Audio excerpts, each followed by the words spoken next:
কথাগুলো মন দিয়া শুনবেন।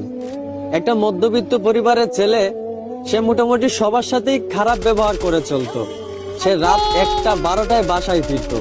এই কারণে তার বাবা তাকে অনেক বকাঝকা করতো। আর ছেলেটাও তার বাবার সাথে তর্কে জড়ায় যাইতো। ছেলেটা যখন বন্ধুদের সাথে বাইরে আড্ডা দিত, তখন তার একটা বন্ধুর সাথে সে অনেক খারাপ ব্যবহার করত। ওই বন্ধুটাকে সে পাত্তাই দিত না। এইভাবে সবার সাথেই সে খারাপ ব্যবহার করে চলতো। একদিন সে ডাক্তারের কাছে যাওয়ার পর তার ক্যান্সার রোগ ধরা পড়ে। ডাক্তার তখন তাকে বলে, আপনি আর বেশি দিন বাঁচবেন না, মাত্র কয়েকদিন বাঁচবেন। এই কথাগুলো শুনে ছেলেটা অনেক কষ্ট পাইলো। প্রতিদিনের মতোই সে রাত 12টার সময় বাসায় ফিরলো। এইটা দেখা তার বাবা প্রতিদিনের মতোই তাকে বকাঝকা করতে লাগলো।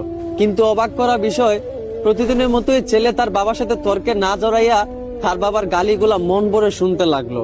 আর মনে মনে ভাবতে লাগলো, হয়তো এই বাবার গালিগুলো আর কয়েকদিন পর শুনতে পাবো না। ওইদিকে তার মা ডাকতেছে, নে বাবা ভাতটা খেয়ে নে। অন্যদিন হলে সে তার মায়ের হাতে ভাতটা এত সহজে খাইতো না।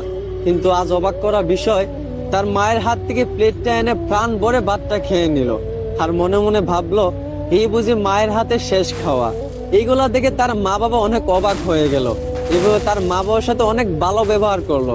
তারপরের দিন সে তার বন্ধুদের সাথে আড্ডা দিতে গেল।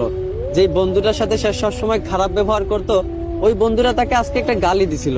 কিন্তু অবাক করা বিষয়, অন্যদিন সে একটা গালির বদলে ওই বন্ধুটাকে আরো 10টা গালি দিত।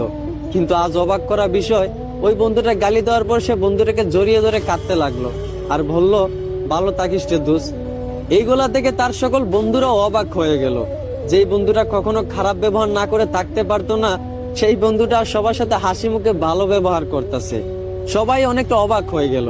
ছেলেটা আগের চেয়ে অনেক পরিবর্তন হয়েছে, আগের চেয়ে অনেক ভালো হয়ে গেছে, এখন সবার সাথেই ভালো ব্যবহার করে।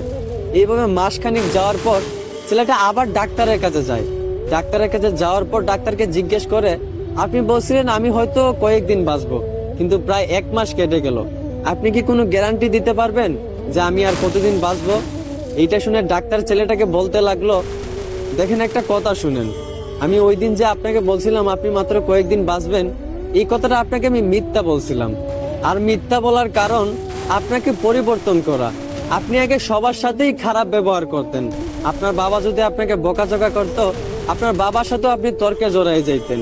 কিন্তু আপনি যখন জানতে পারলেন আপনি আর মাত্র কয়েকদিন বাঁচবেন, আপনার মরণের কোনো গ্যারান্টি নাই, তখন আপনি সবার সাথে ভালো ব্যবহার করতে লাগলেন। এই বন্ধুটাকে আপনি গালি ছাড়া দিতেন না, সেই বন্ধুটাকেও আজকে আপনি ভালোবাসা দিলেন। আসলে এইখান থেকে আমরা একটাই শিক্ষা পাই, যে প্রত্যেকটা মানুষ যদি তার মরণের কথা স্মরণ করত, যে হয়তো বা আজও তো মারা যেতে পারি, কালও তো মারা যেতে পারি, এখনো তো মারা যেতে পারি, এইভাবে যদি প্রত্যেকটা মানুষ তার মরণের কথা স্মরণ করত, তাহলে দেখতেন কোনো মানুষই দুনিয়াতে খারাপ ব্যবহার করতো না, কেউই কারো প্রতি কোনো অভিযোগ রাখতো না, কেউই কাউকে মাফ না করে থাকতে পারতো না। প্রত্যেকটা মানুষ যদি তার মরণের কথা স্মরণ করত, তাহলে কখনোই মানুষের প্রতি অবিচার করতো না। এই জন্যই সবাইকে বলি, সবার আগে নিজের মরণের কথা স্মরণ করেন, তাহলে দেখবেন জীবন পরিবর্তন হয়ে যাবে। আশা করি আমার কথাগুলো বুঝতে পারছেন। ধন্যবাদ।